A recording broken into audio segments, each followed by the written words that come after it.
लाजमी है। अगर हमारी जिंदगी में ईमान नहीं है तो हम मसीह नहीं हैं। मसीह के नाम से मृत्यु भी जिंदा होते हैं, मौजूदात भी होते हैं, हमें शिफा भी मिल जाती है, बहुत कुछ मिल जाता है और बहुत कुछ नहीं भी मिलता। और इसलिए नहीं मिलता कि हमारे अंदर ईमान की मजबूती नहीं होती। तो आए हम इसी तरह खुदा के कलाम में से मत्ती की अंजील उसका 8 बाब और उसके हम 5 आयत से खुदा के कलाम को पढ़ेंगे।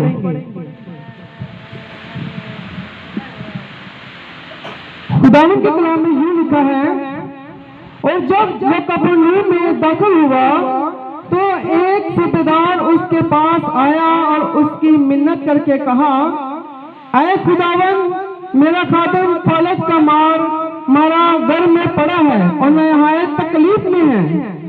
उससे कहा, मैं आकर उसे शिफा दूंगा। सूबेदार ने जवाब में कहा, ऐ खुदावन, मैं इस लायक नहीं कि तू मेरी छत के नीचे आए, बल्कि सिर्फ जुबान से कह दे तो मेरा खादिम शिफा पाएगा। खुदा के कलाम पढ़े और सुनने खुदा की बरकत हो। हम देखते हैं कि यहाँ पर एक सूबेदार जिसका नौकर बीमार था, उसने यीशु के बारे में सुना। वो यीशु को जानता नहीं था, वो यीशु के साथ नहीं था, सिर्फ यीशु के बारे में सुना था कि खुदावंद यीशु मसीह मृतों को जिंदा करता है, खुदावंद यीशु मसीह मृतों को जिंदा करता है, बीमारियों को शिफा देता है और बहुत बीमारियों को वो दूर करता है। जब उसने यीशु के बारे में सुना तो जब वो यीशु के पास आया और यीशु गुजर रहा था तो यीशु के पास आया, उससे मिन्नत करके कहा, उसकी मिन्नत करके कहा कि खुदावन, मेरा खादिम, मेरा नौकर बहुत बीमार है, तू उसे आकर शिफा दे। तो यीशु ने कहा, मैं जरूर आकर उसे शिफा दूंगा। तो सूबेदार क्या कहता है? सूबेदार कहता है कि खुदावंद, मैं इस लायक नहीं कि तू मेरी छत के नीचे आए, बल्कि अपनी जुबान से कह दे तो मेरा खादिम शिफा पाएगा। आज हम देखते हैं कि कन्वेंशन के जो इबादत के कुछ लोग आगे खड़े होते हैं और कुछ लोग बहुत पीछे खड़े होते हैं। सबसे अहम पर और जो अगले वाले शख्स होते हैं वो शिफा नहीं पाते और जो पीछे वाले होते हैं वो शिफा पा जाते हैं। ये क्या बात हुई? वो तो फलक के आगे खड़े हुए हैं, खादिम तो आगे है, पर फिर भी वो शिफा नहीं पाते। क्यों नहीं पाते? कि उनका ईमान बहुत कमजोर होता है और जो पीछे शख्स खड़ा होता है उसका ईमान बहुत मजबूत होता है और वो पीछे से ही शिफा पा जाता है। हालेलुया। तो यीशु ने जब ये कहा, उसने सूबेदार ने कहा कि खुदावंद, तू, मैं इस लायक नहीं कि तू मेरी छत के नीचे आए। तो हम 10वीं आयत में पढ़ते हैं कि खुदावंद क्या कहता है? यीशु ने यह सुनकर ताज्जुब किया और पीछे आने वालों से कहा कि मैं तुमसे सच कहता हूँ, मैंने इस्राएल में भी ऐसा ईमान नहीं पाया। हालेलुया। उसका ईमान देखकर खुदावंद यीशु मसीह हैरान हो चुके थे। इसका ईमान इतना मजबूत है कि ये यही कह रहा है कि तू मेरे इस लायक नहीं कि तू मेरी छत के नीचे है, बल्कि अपनी जुबान से कह दो तो मेरा खादिम शिफा पाएगा।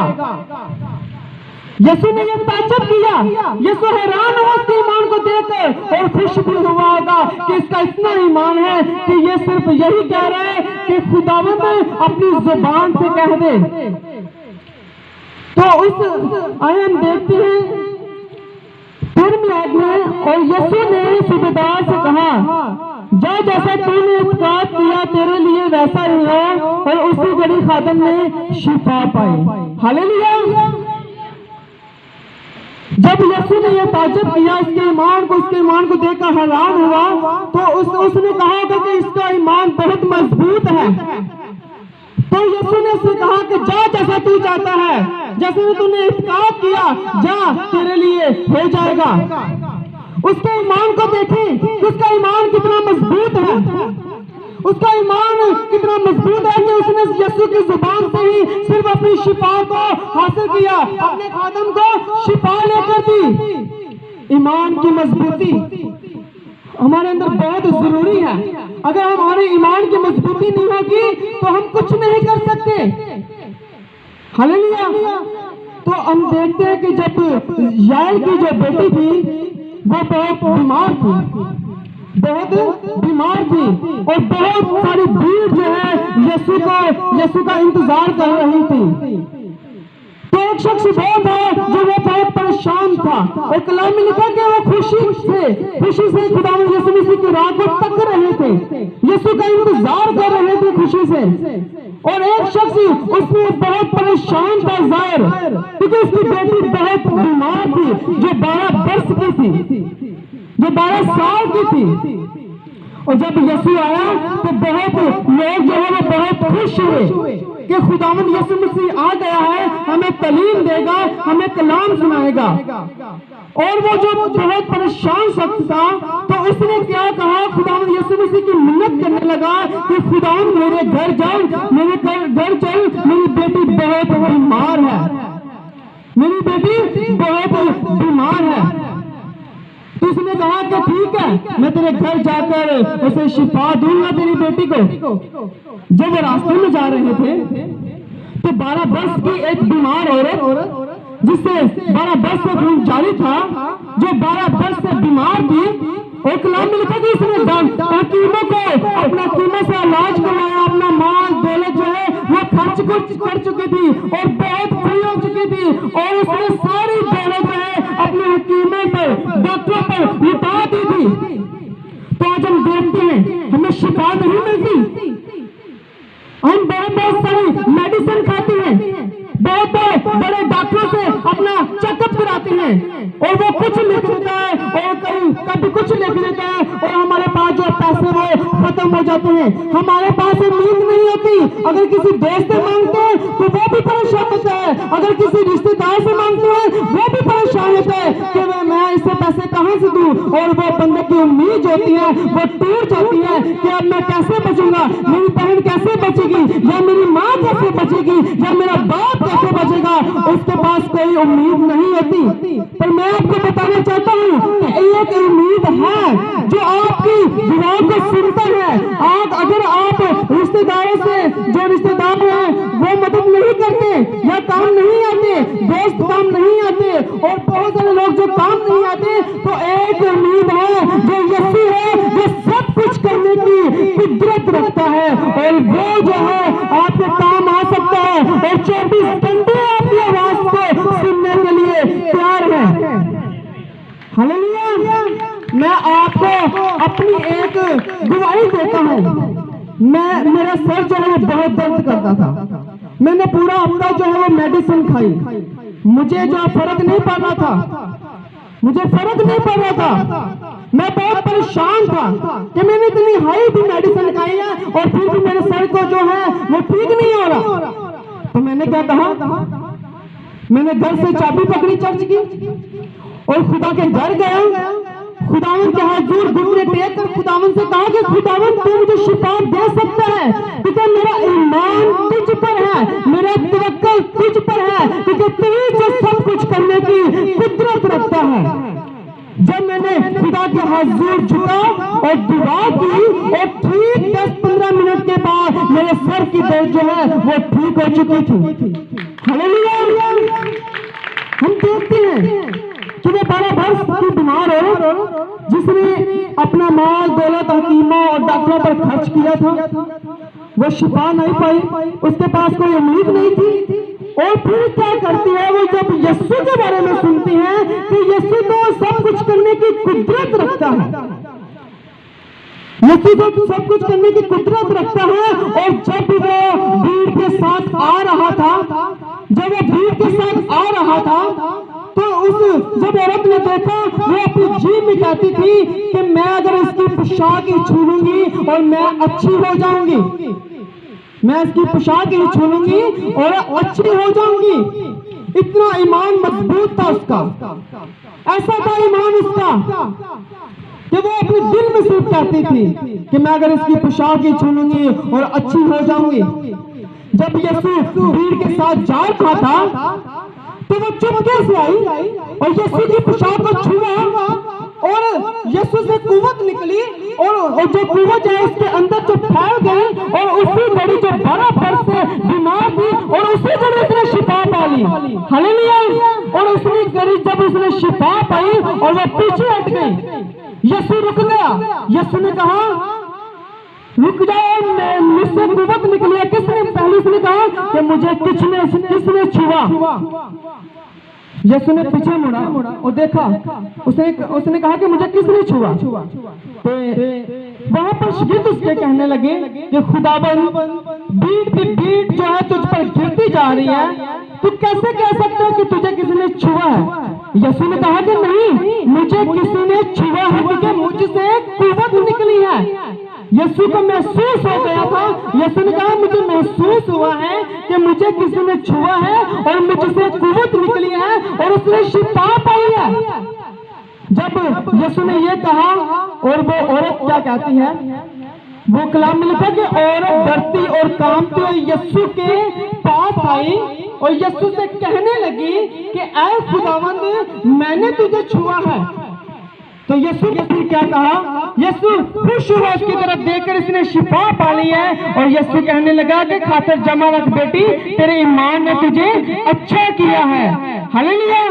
अगर आप परेशान हैं, आपको कैंसर की बीमारी है, आपको बहुत सारी बीमारियों ने घेर रखा है, अगर बदरूहों ने घेर रखा है, तो परेशान न हो, यीशु आपको बचा सकते हैं। आप यीशु पर ईमान रखें कि यीशु जिसने मौत पर फतह पाई है, वो आज आपको भी आजाद कर सकता है। आपको तरह तरह की बीमारी है तो परेशान न हो, आज यीशु आपको आजाद करेगा। अपने ईमान को कमजोर मत होने दें, अपने अंदर शक पैदा न करें। पतरस की तरह जब यीशु जो है झील में, जो आपको पता कि जब पानी वो में चल रहा था तो पतरस भी कश्ती, उसके शागिर्द भी कश्ती पर और उसे देखकर वो डर गए। कलाम में लिखा कि वो डर के उसे देखकर, और जब पतरस ने गौर से देखा तो पतरस ने कहा ये तो खुदावंद है, ये तो यीशु है। जब उसने कहा कि ये तो यीशु है तो यीशु से कहने लगा कि खुदावंद, अगर तू चाहे तो मैं भी पानी पर चलना चाहता हूँ। तो यीशु ने क्या कहा कि पतरस आ। और जब पतरस ने पाँव रखा तो वो चलने लगा, और जब तक उसका फोकस, उसका ध्यान खुदावंद यीशु मसीह पर था, जब तक उसकी नजरें खुदावंद यीशु मसीह पर थी, जब तक उसका तवक्कुल खुदावंद यीशु मसीह पर था, वो पानी पर चलता रहा। और जैसे उसने देखा आंधी, और जैसे उसने देखा कि हवाएं बहुत तेज है, जब लहरों को देखा उसका ईमान कमजोर हो गया और वो डूबने लगा। जब वो डूबने लगा तो खुदावंद से कहने लगा कि ऐ खुदावंद मेरी मदद कर, ऐ खुदावंद मेरी मदद कर, मुझे बचा। आज बहुत से लोग बीमारियों के अंदर डूबे हुए हैं और वो कहते हैं कि खुदावंद मुझे बचा, खुदावंद मुझे बचा, और उनकी दुआ जो वो कबूल नहीं होती। परेशान हो, खुदावंद आपकी दुआ को सुनने की कुदरत रखता है, खुदा आपको शिफा देने की कुदरत रखता है। और जब पतरस कहने लगा कि खुदावंद मुझे बचा, तो खुदावंद यीशु मसीह ने अपना हाथ बढ़ाया और उसे बचा लिया। इसी तरह आपको भी खुदा बचाने की कुदरत रखेगा और खुदा आपको अपना हाथ बढ़ाकर बचा लेगा। आप खुदावंद को पुकारते हैं, सच्चे दिल से पुकारते हैं, ईमान में शक नहीं रखते, तो खुदा आपको बचा लेगा। हालेलुया। तो हम एक और औरत का ईमान देखते हैं, एक और औरत का ईमान देखते हैं, जिसका ईमान देखकर खुदावंद बहुत परेशान हो गया। वह एक औरत थी, यीशु जा रहा था तो एक औरत निकली और खुदावंद यीशु मसीह से आकर मिन्नत करने लगी कि ऐ खुदावंद, ऐ अपने दाऊद, मेरी बेटी पर रहम कर, मुझ पर रहम कर, मेरी बेटी पर रहम कर, क्योंकि मेरी बेटी को एक बदरी बहुत सताती है, उसे मारती है। कई बार आपने भी देखा होगा कि जिसे बदरुस्त आती है उसका हाल बहुत बुरा होता है। हमारे वहां पर एक बहन थी, उसे नापाक रूह तंग करती थी। तो जब मैंने उसका हाल देखा तो बाजू पर भी नाखून और जिस्म पर भी नाखून और पैरों पर भी, हाथों पर भी, उसके मुंह और बकरी से बहुत तंग करती थी। ऐसे बकरी तंग करती है, मारती है। तो वो आई और कहने लगी कि ऐ अपने दाऊद मुझ पर रहम कर, ऐ खुदावन मुझ पर रहम कर, तुझे एक नापाक रूह मेरी बेटी को बहुत तंग करती है, मारती है। लिखा किसी ने कुछ जवाब न दिया। फिर उसने मिन्नत की, उसके शागिर्द उससे कहने लगे कि खुदावन ये हमारे पीछे चली आती है, इसे रुखसत कर। फिर वो कहती कि खुदावन मुझ पर रहम कर, मेरी बेटी को बदरुस्त आती है। तो खुदावन ने उसे कहा कि मैं सिर्फ इस्राएल की खोई हुई भेड़ों के पास और किसी के पास नहीं भेजा गया। फिर वो कहती है ये बातें सुनकर, फिर वो कहती है कि खुदावन मुझ पर रहम कर। और लिखा कि खुदावन यीशु मसीह को उसने सजदा किया, सजदा कर कर कहा कि ऐ खुदावन मुझ पर रहम कर। तो वो क्या हुआ? फिर खुदावन यीशु मसीह कहता है कि लड़कों की रोटी लेकर कुत्तों को डाल देना रवा नहीं है। फिर वो कहती कि खुदा मुझ पर रहम कर, खुदा मेरी बेटी को बहुत सताती है। वो रोने लगी, उसकी मिन्नत करने लगी कि खुदा मेरी बेटी को बचा ले। और बहुत से लोग कहते हैं कि खुदा मुझे बचा ले, बहुत से लोग कहते हैं कि खुदा मुझे बचा ले। मैं आपको बताता हूँ कि मैं अक्सर जब खुदावंद यीशु मसीह से पीड़ित हुआ तो खुदावंद मुझे बहुत जल्द जवाब देता है। मैंने खुदावंद से जब भी कुछ मांगा है तो खुदावंद ने मुझे दिया है। मैंने ईमान के साथ जब भी दुआ की है तो खुदा ने अपना हाथ बढ़ाकर मुझे बचाया और मेरी दुआ को कबूल भी किया है। आज वो खुदावंद यीशु मसीह के सजदे पर गिर पड़ी, खुदावंद यीशु मसीह के आगे झुक पड़ी और कहने लगी खुदावंद मेरी बेटी पर रहम कर। अगर आप परेशान हैं तो परेशान ना हो, खुदावंद यीशु मसीह आपकी दुआ को आज सुनेगा। अगर आप 4 साल से बीमार हैं तो परेशान ना हो, आज खुदावंद आपकी दुआ को सुनेगा।